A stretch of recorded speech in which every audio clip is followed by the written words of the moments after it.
Hello guys, welcome back to our YouTube channel youth academy. आज हम continue करेंगे अपना फिज़िकल ज्योग्राफी का लेक्चर। इसमें हमने interior of the earth start किया था। पिछले क्लास लेक्चर में हमने ओवरव्यू लिया था। अब आगे इसको कंटिन्यू करते हैं। आज हम जानेंगे प्रिंसिपल ऑफ थर्मोडायनेमिक्स क्या होते हैं, इसके क्या मायने हैं हमारे इंटीरियर ऑफ द अर्थ को समझने में, और मैकेनिज्म ऑफ हीट ट्रांसफ़र किसे कहते हैं। जो हमारी अर्थ की इंटीरियर से हीट ट्रांसफ़र होती है उसकी मैकेनिज्म वो किस प्रकार होती है, और डेंसिटी एडजस्टमेंट किसे कहते हैं। अब आगे देखते हैं। सबसे पहले प्रिंसिपल ऑफ थर्मोडायनेमिक्स से हम क्या समझते हैं। जैसे जब अर्थ का निर्माण हुआ तो वो किस मटेरियल से हुआ, उसी मटेरियल से हुआ जिससे सन बना हुआ है। और सन में कौन सी एक्टिविटी होती है, रेडियो एक्टिविटी पाई जाती है। तो जो हमारी पृथ्वी है, पृथ्वी के आंतरिक भाग में भी हमारी रेडियो एक्टिविटी देखी जाती है, जिसके कारण और इस जब पृथ्वी की कूलिंग स्टार्ट हुई, सन से जब ये अलग हुआ, तो जब पृथ्वी की कूलिंग है वो सरफेस टू सेंटर की ओर हुई थी, जिसके कारण इसमें कौन सा लॉ लगता है, प्रिंसिपल ऑफ थर्मोडायनेमिक्स। जो कूलिंग थी वो सरफेस टू सेंटर थी, जिसके कारण जो हीट ट्रांसफ़र थी वो कहाँ से हुई। इसका नियम कहता है if any body cooling in one direction, जैसे पृथ्वी वन डायरेक्शन में कूल हो रही थी तो जो हीट ट्रांसफ़र होगी वो क्या होगी, अपोजिट डायरेक्शन में होगी। तो हीट डायरेक्शन कैसे होगी, सेंटर टू सरफेस,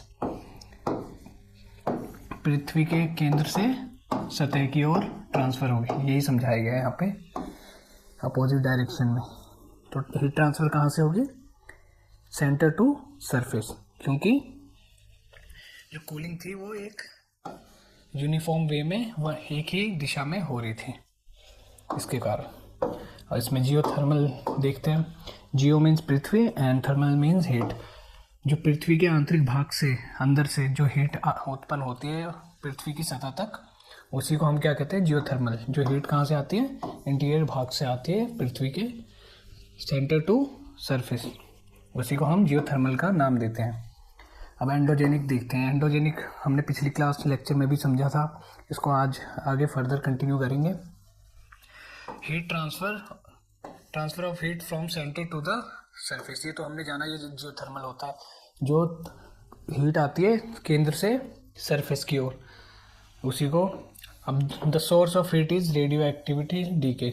जो भी पृथ्वी के अंदर मटेरियल पाए जाते हैं वो आपस में अपघटित और एक दूसरे से टकराते रहते हैं, जिसके कारण जो हीट है वो उत्पन्न होती है। The earth interior it's heat is expressed. जैसे ये पृथ्वी की सतह मान लेते हैं, यहाँ पर पृथ्वी के आंतरिक भाग में पाए जाने वाले मटेरियल एक दूसरे से अपघटित होते हैं, इसी को रेडियो एक्टिव डीके कहते हैं, आपस में टकराते हैं, जिसके कारण एनर्जी एक्सप्रेस होती है। और ये एनर्जी क्या होती है, पृथ्वी की सतह से टकराती है, तो इसी को हम एंडोजेनिक फोर्स का नाम देते हैं, एक्सप्रेस एज एनर्जी। इसी को हम एंडोजेनिक फोर्स कहते हैं, क्योंकि ये पृथ्वी के आंतरिक भाग से उत्पन्न हो रही है।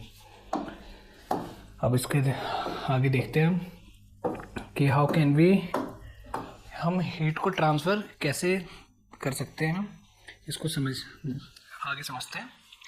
इसमें 3 मैकेनिज़्म है।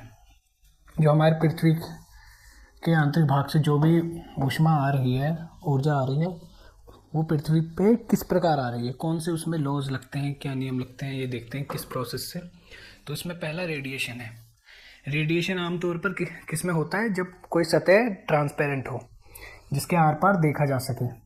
जैसे बल्ब में रेडियो एक्टिव या रेडिएशन का प्रोसेस होता है, क्योंकि वो ट्रांसपेरेंट होता है। लेकिन हमारी पृथ्वी क्या है, एक सॉलिड बॉडी है। इट्स एन सॉलिडिफिकेशन और सॉलिडिफाइड मोड इसमें है, जिसके कारण यहाँ पे रेडिएशन, एक जो रेडिएशन प्रोसेस है वो इफेक्टिव प्रोसेस नहीं माना जाएगा, क्योंकि पृथ्वी है हमारी ओपेक, जिसके आर पार नहीं देखा जा सकता, ये ट्रांसपेरेंट नहीं है। तो जो रेडिएशन है हमारा, एक इफेक्टिव प्रोसेस या इफेक्टिव वे नहीं है हीट ट्रांसफ़र का, यहाँ पे समझाया गया है। अब आगे देखते हैं कंडक्शन। कंडक्शन कहते हैं जैसे यहाँ पर कैंडल ले लिया और ये कोई सॉलिड या मेटल की चीज़ है, तो यहाँ पे कैंडल जला लिया और जब जलाते हैं तो कैंडल पहले यहाँ पर हीट अपनी ऊष्मा देगी, फिर धीरे धीरे ये ऊष्मा बढ़ती रहेगी, जिसके कारण क्या होगा, जो ऊष्मा का प्रवाह होगा एक स्थान से दूसरे स्थान पर होगा। क्यों? क्योंकि ये मेटल है। बट पृथ्वी हमारी क्या है, पृथ्वी का निर्माण ऐसे तत्वों से भी हुआ है जो ऊष्मा का एक सुचालक नहीं है। It's not a good conductor of heat. जैसे हमारे सिलिका हो गए, मैग्नीशियम, और ज़्यादातर पृथ्वी के आंतरिक भाग में गैस पाई जाती है जैसे ऑक्सीजन, ऐसे। तो ये सब क्या है, पुअर कंडक्टर ऑफ हीट है, जिसके कारण जो कंडक्शन है हमारा, ये हमारा एक इफेक्टिव वे नहीं है हीट ट्रांसफ़र का। बट ऐसा भी नहीं है कि जो कंडक्शन है वो पूरी तरीके से इनफेक्टिव है। यहाँ समझाया गया majority of earth composition is poor conductor. जैसे हमने समझाया सिलिका, मैग्नीशियम, ऑक्सीजन, ये सब पुअर कंडक्टर है हीट के, जो प्रिवेंट करते हैं conduction as a mechanism of heat transfer, conduction को एक मैकेनिज्म बनने से हीट ट्रांसफ़र के। क्योंकि कंडक्शन क्या है, स्लो प्रोसेस है।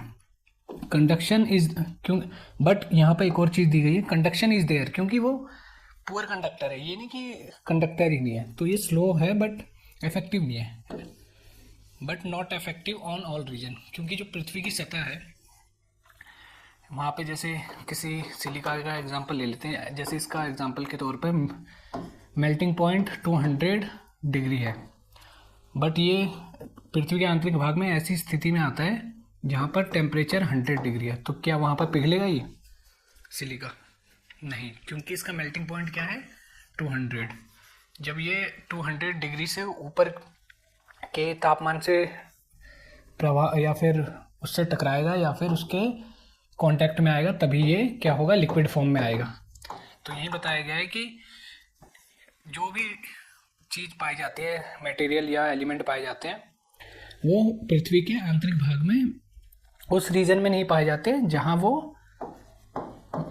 उनका मेल्टिंग पॉइंट है, जिसके कारण वो एक गुड कंडक्टर नहीं बनाते इसका हीट ट्रांसफ़र का। अब वहीं देख लेते हैं नेक्स्ट, कन्वेक्शन। ये यहाँ सी कर लीजिए, कन्वेक्शन। पहला हमने जाना कि रेडिएशन इफेक्टिव वे है या नहीं, ये तो नहीं है, क्योंकि पृथ्वी हमारी क्या है, ट्रांसपेरेंट नहीं है, ये ओपेक है, सॉलिड फॉर्म में है, जिसके कारण रेडिएशन इज़ नॉट इफेक्टिव। दूसरा जाना कि कंडक्शन एक मैकेनिज्म है हीट ट्रांसफ़र का या नहीं, तो ये मैकेनिज्म तो है लेकिन उतना इफेक्टिव नहीं है, क्योंकि जो मेजॉरिटी ऑफ अर्थ में पाई जाने वाली तत्व है, सिलिका, मैग्नीशियम, ऑक्सीजन और भी गैसें हैं, वो क्या है, पुअर कंडक्टर ऑफ हीट है। अब आगे देखते हैं कन्वेक्शन, लास्ट। कन्वेक्शन से हमारा तात्पर्य यह है, कन्वेक्शन तभी होता है जब कोई चीज़ लिक्विड फॉर्म में हो, जैसे कि हम बॉइलिंग वाटर के तौर पे जान सकते हैं, या हीट हो गई, पानी जब हीट इसके नीचे तापमान बढ़ता है तो ये क्या होता है, इसके मॉलिक्यूल आपस में मिलते हैं और एक रूप धारण करके ये उबलने लगता है पानी। तो कन्वेक्शन भी इसमें का एग्जांपल है। तो इसके होने के लिए क्या होना चाहिए, एक लिक्विड फॉर्म में होना चाहिए। पर पृथ्वी का आंतरिक भाग कैसा है, उसमें यूनिफॉर्मिटी नहीं है। जैसे कि यहाँ पर आयरन पाया गया, इसका मेल्टिंग पॉइंट 100 डिग्री है, और ये कौन से रीजन में पाया गया है, ये है 4000 डिग्री पर पाया गया। तो क्या है, आयरन है हमारा लिक्विड फॉर्म में होगा या सॉलिड फॉर्म में होगा, ये कौन से फॉर्म में होगा, लिक्विड फॉर्म में, क्योंकि इसका मेल्टिंग पॉइंट कितना है, 100 डिग्री, और ये पाया कौन से रीजन में जा रहा है, पृथ्वी के आंतरिक भाग में 4000 डिग्री पे। तो ये क्या होगा, लिक्विड फॉर्म में होगा। तो जो हीट होगी, ऊष्मा होगी, ये लिक्विड फॉर्म में होके ऊपर की ओर उठेगी, क्योंकि जो डेंसिटी अगर कम होती है, जैसे जैसे कम होती जाती है, तो वो तत्व, वो मटेरियल ऊपर की ओर प्रवाह करते हैं, ऊपर की ओर उठते हैं, जिसके कारण वो एक एनर्जी के रूप में पृथ्वी की सतह से टकराती है, और जो पृथ्वी की सतह है उस पर इरेगुलरिटी, असमानता, जैसे कहीं कहीं पर माउंटेन पाए जाते हैं, प्लेन पाए जाते हैं, इन सब स्ट्रक्चर का निर्माण किनके द्वारा, इन्हीं एनर्जी या इन्हीं जो भी फोर्स है उस जो ऊपर उठती है उनके द्वारा होता है। तो आई होप यहाँ तक समझ में आया हो। कन्वेक्शन एक और चीज़ देख लेते हैं, ये रेनफॉल का भी इसमें एग्जांपल ले सकते हैं। जब बारिश होती है तो मॉलिक्यूल्स क्या होते हैं, तापमान बढ़ने के कारण वो ऊपर उठते हैं, फिर वो बारिश का निर्माण करते हैं। इसको हम जब आगे सीज़न पढ़ेंगे तो उसमें भी गहराई से समझेंगे। तो आई होप समझ में आया कि कन्वेक्शन क्यों सबसे ज़्यादा इफेक्टिव मैकेनिज्म है एनर्जी ट्रांसफ़र का, क्योंकि जब चीज़ें लिक्विड फॉर्म में होंगी तो ऊपर उठेंगी, जो हीट ट्रांसफ़र या हीट प्रवाह करने में असरदार होंगी, और कन्वेक्शन सबसे असरदार है इन दोनों के मुकाबले। आई होप यहाँ तक समझ में आया हो। अब आगे बढ़ते हैं, अब देखते हैं हाउ टू स्टडी इंटीरियर। पृथ्वी के आंतरिक भाग को कैसे समझा या पढ़ा जाए, क्योंकि रेडियस जो है पृथ्वी का आप जानते हैं कितना बड़ा है, और टेम्परेचर भी है कितना अधिक है। पृथ्वी के आंतरिक भाग में पाए जाने वाले जो तत्व है उसकी डेंसिटी प्लस टेम्परेचर इतना अधिक होने के कारण जो पृथ्वी का रेडियस लगभग 6400 राउंड फिगर मान रहे हैं यहाँ पे, एनसीईआरटी में 6375 किलोमीटर है अप्रोक्सीमेटली, तो राउंड फिगर इतना माना है। तो इतनी गहराई तक किसी चीज़ को जानने में कैसे कोई चीज़ असरदार है, और कैसे इज़ इट पॉसिबल, इसमें पूछा भी गया है, is it possible to collect the data directly from the interior of the earth, के आंतरिक भाग से जानकारी लेना संभव है। तो इसमें हम दो मेथड के बारे में समझेंगे, पहला है इनडायरेक्ट मेथड और दूसरा है डायरेक्ट मेथड। जैसे अभी हम एक डेंसिटी एडजस्टमेंट भी समझ लेते हैं, या फिर आगे वो आएगा तो वहीं पे देख लेंगे जो कूलिंग होते हैं। अब आगे देखते हैं हाउ कैन वी डेवलप। यहाँ देखते हैं हमने दो मेथड डेवलप किए हैं, हमारे जो साइंटिस्ट हैं उन्होंने किसको समझने के लिए, इंटीरियर ऑफ द अर्थ को समझने के लिए। पहला है डायरेक्ट और दूसरा है इनडायरेक्ट।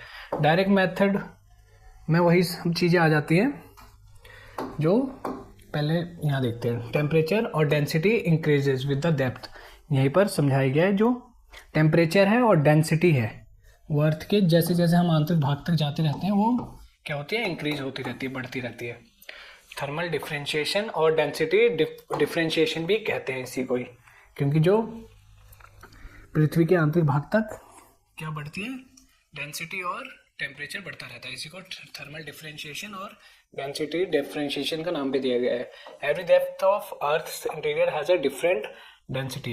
ये बताया गया है कि आंतरिक भाग में जो हर रीजन है उसके अलग अलग, यहाँ पर कोई पदार्थ या फिर मटेरियल पाया गया तो उसकी डेंसिटी अलग है, यहाँ इस रीजन की अलग है, क्योंकि यहाँ का तापमान वेरी करता है। आई होप यहाँ तक समझ में आया हो। जिसके कारण अगर ये एक जो हमारी पृथ्वी पहले हुआ करती थी ब्लॉब, जिसको इरेगुलर शेप में कहते हैं, वहाँ पर क्या था, यूनिफॉर्मिटी थी। बट अब क्या है, पृथ्वी में जो तापमान है वो अलग है, जो हर रीजन की डेंसिटी है वो अलग है, जिसके कारण जो अर्थ है वो हमारी हेट्रोजेनस कहलाती है। अगर ये यूनिफॉर्मिटी, एक ही प्रकार के पदार्थ और तापमान पाए जाते हैं अर्थ के इंटीरियर में, तो इसको हम होमोजेनस कहते हैं। पर यहाँ पर ऐसा नहीं है, यहाँ पर इनमें अंतर पाया जाता है, जिसके कारण अर्थ को हमारे हेट्रोजेनस भी कहते हैं। अब यही समझाया गया है कि व्हाट इज़ डेंसिटी एडजस्टमेंट। ये अभी हमने 2-3 मिनट पहले भी समझा कि डेंसिटी एडजस्टमेंट किसे कहते हैं। Low density material moving towards the surface and high density material towards the interior. जो लो डेंसिटी मटेरियल होगा वो क्या होगा, सरफेस की ओर जाएगा। जैसे कि हमने समझा था कि जो आयरन है उसका मेल्टिंग पॉइंट कितना है, 100 डिग्री, और ये कौन से रीजन में पाया जा रहा है, जहाँ पर टेम्परेचर है 4000, तो ये क्या होगा, एक लिक्विड फॉर्म में पाया जाएगा, जिसके कारण लिक्विड फॉर्म में पाए जाने के कारण जो इसका डेंसिटी होगा वो क्या होगा, कम होगा। कम होने के कारण ये ऊपर की ओर उठेगा। तो यही बताया गया कि जो लो डेंसिटी मटेरियल है वो कहाँ जाएंगे, सरफेस की ओर प्रवाह करेंगे, सरफेस की ओर जाएंगे। और वहीं जो हाई डेंसिटी मटेरियल जैसे सिलिका हो गया, इसका मेल्टिंग पॉइंट है 5000 डिग्री एग्जांपल के तौर पे, और ये पाया जा रहा है 4000 डिग्री पे या 3000 डिग्री पे, तो क्या ये लिक्विड फॉर्म में होगा, नहीं, क्योंकि इसका मेल्टिंग पॉइंट अधिक है जहाँ पर ये पाया जा रहा है उससे, तो ये क्या होगा, मेल्ट नहीं होगा और ये सॉलिड फॉर्म में पाया जाएगा। तो इसकी जो डेंसिटी होगी वो अधिक होगी, तो ये किसकी ओर प्रवाह करेगा, ये पृथ्वी के आंतरिक भाग की ओर, जो पृथ्वी के नीचे प्रवाह करेगा, टुवर्ड्स द इंटीरियर, आंतरिक भाग की ओर प्रवाह करेगा, interior.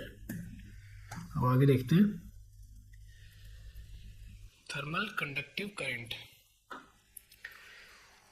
Develops at the earth outcome of density adjustment. इसी को हमने डेंसिटी एडजस्टमेंट अभी समझा, उसी को डेंसिटी एडजस्टमेंट कहते हैं कि जो लो डेंसिटी मटेरियल है वो ऊपर की ओर प्रवाह करेंगे और जो हाई डेंसिटी मटेरियल वो पृथ्वी के आंतरिक भाग की ओर प्रवाह करेंगे। डीजे thermal convection contributes to majority of endogenous. तो यही समझाया गया है कि जो थर्मल कन्वेक्शन है, जो बॉइलिंग पॉइंट हमने समझा था कि किसी चीज़ का मेल्टिंग पॉइंट अगर उससे टकरा जाती है पृथ्वी पे, जैसे आयरन का हमने समझा था 100 डिग्री है, तो वो एक लिक्विड फॉर्म में पाया जाएगा, जिसके कारण वो क्या होगा, ऊपर की ओर उठेगा और एक एनर्जी के फॉर्म में सतह से टकराएगा। इसी एनर्जी को क्या कहते हैं, एंडोजेनेटिक फोर्सेस कहते हैं। ये हमने पूरा समझ चुके हैं यहाँ पे। अब आगे देखते हैं, अब एविडेंस पढ़ लेते हैं। जो 2 एविडेंस है जो पृथ्वी के आंतरिक भाग को समझने में हमारी सहायता करते हैं। पहला है डायरेक्ट एविडेंस, जिसमें वॉल्केनिज्म आ जाता है, हमारा माइनिंग आ जाती है, ड्रिलिंग आ जाती है, बट ये क्या है, एक इफेक्टिव मैकेनिज्म, या ये उतनी तरीके से कारगर नहीं है, क्योंकि जो ड्रिलिंग है हमारी वो कितने, लगभग 15 किलोमीटर सतह से आंतरिक भाग तक ड्रिलिंग की गई है, 15 किलोमीटर। तो 15 किलोमीटर इनफ नहीं है, क्योंकि पृथ्वी का रेडियस है 6400 लगभग, तो ये बहुत ही कम है। और माइनिंग कहाँ से, 7 से 8 किलोमीटर अधिक से अधिक की गई है। और जो वॉल्केनिक इरप्शन है वो कितने, कहाँ से, 100 to 50 किलोमीटर डेप्थ तक ही जो मैक्सिमम वॉल्केनिज्म है पाए जाते हैं, 100 to 150 किलोमीटर गहराई तक बस। इसी के कारण इट इज़ नॉट, जो डायरेक्ट एविडेंस है जैसे ड्रिलिंग, माइनिंग और volcanism, it is not sufficient for interpreting entire interior of the अर्थ। तो इसको हमारी पृथ्वी को जानने में, आंतरिक भाग को जानने में ये उतनी कारगर नहीं है, और इसलिए इसको किसकी सहायता चाहिए, सम इनडायरेक्ट एविडेंस की सहायता चाहिए, जिसके कारण हम पृथ्वी के आंतरिक भाग को समझने में सक्षम हो सके। अब आगे देखते हैं, those interpretation without physical access to the, indirect evidence कहते हैं जिसमें फिजिकल एक्सेस नहीं हुआ है पृथ्वी के आंतरिक भाग में। डायरेक्ट एविडेंस में पृथ्वी के आंतरिक भाग में फिजिकल एक्सेस होता है, जैसे ड्रिलिंग के कारण, माइनिंग के कारण, वॉल्केनिज्म के कारण डायरेक्ट हम फिजिकल रूप से पृथ्वी की सतह पर जाते हैं। पर जब इनडायरेक्ट एविडेंस में ऐसा नहीं है, इसी को इनडायरेक्ट एविडेंस कहते हैं। जैसे सिस्मिक वेव हो गई, अर्थक्वेक जब आती है तो उसके कारण हम जानते हैं। और जियोमैग्नेटिज्म, ये हम आगे आने वाली क्लास में भी समझेंगे कि मैग्नेटिक फील्ड किसे कहते हैं, इसके कारण पृथ्वी पे क्या असर होता है। तो यही है इनडायरेक्ट एविडेंस।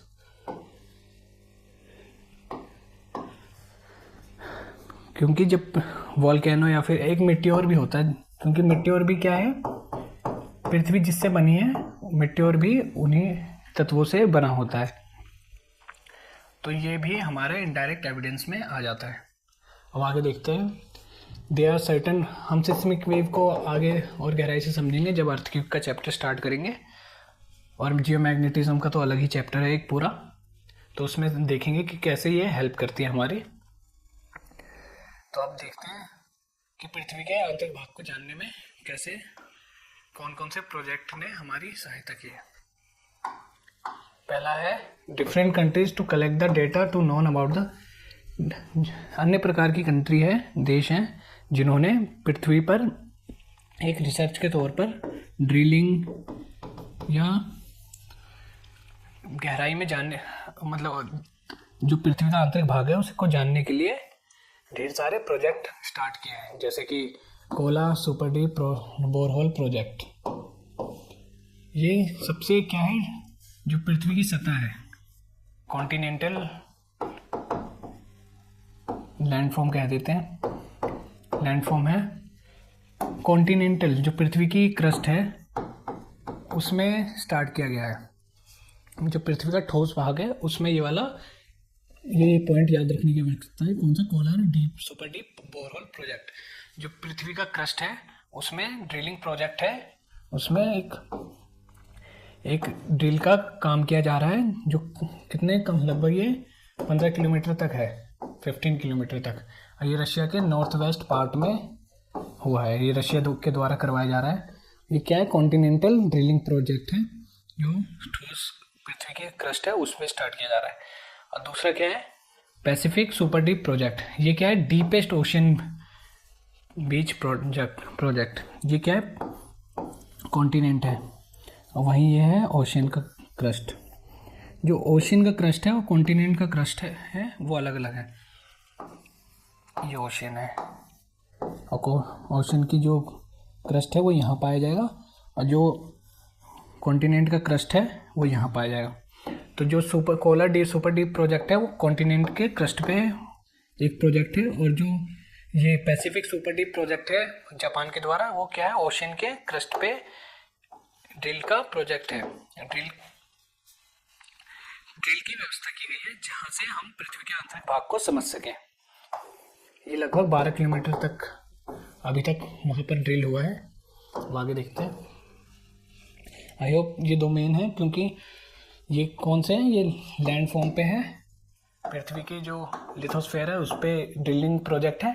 और ये क्या है? ओशन पर है, पृथ्वी पे जो ओशनिक लिथोस्फेयर उसकी क्रस्ट है ओशन की, उस पर है। तो आई होप यहाँ इन दोनों में डिफरेंस समझ में आया हो। अब आगे देखते हैं। एक हमारे इंडिया का भी है, वो आगे देखेंगे। Mohole super deep project, Florida USA. ये भी याद रखने की आवश्यकता है, इसमें क्वेश्चन भी बनते हैं। अब आगे देखते हैं। अल शाहीन किसका है? ऑयल ड्रिलिंग प्रोजेक्ट है, किसका? कतर का। अब ये है किम्बरले माइनिंग प्रोजेक्ट, इसमें साउथ अफ्रीका में है। ये डायमंड के लिए प्रसिद्ध है, डायमंड माइनिंग के लिए। कौन सा? Kimberley mining. अब लास्ट है कोयना सुपर डीप प्रोजेक्ट, ये हमारे इंडिया का है, ये मोस्ट इंपॉर्टेंट है, इसको याद रखने की आवश्यकता है। और जो नोडल एजेंसी है वो कौन सी है? Earth and science, ministry of earth science.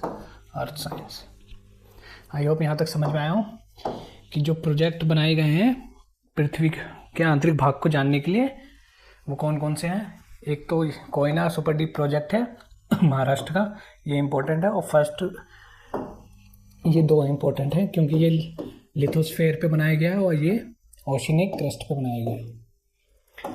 तो आज के लिए इतना ही, मिलते हैं नेक्स्ट क्लास में, उसको कंटिन्यू करेंगे। पृथ्वी के आंतरिक भाग को जानने के लिए और क्या क्या चीज़ें आवश्यक है, और क्रस्ट किसे कहते हैं, मेंटल किसे कहते हैं, इन सबको गहराई से समझेंगे। तो stay tuned for the next lecture and thank you.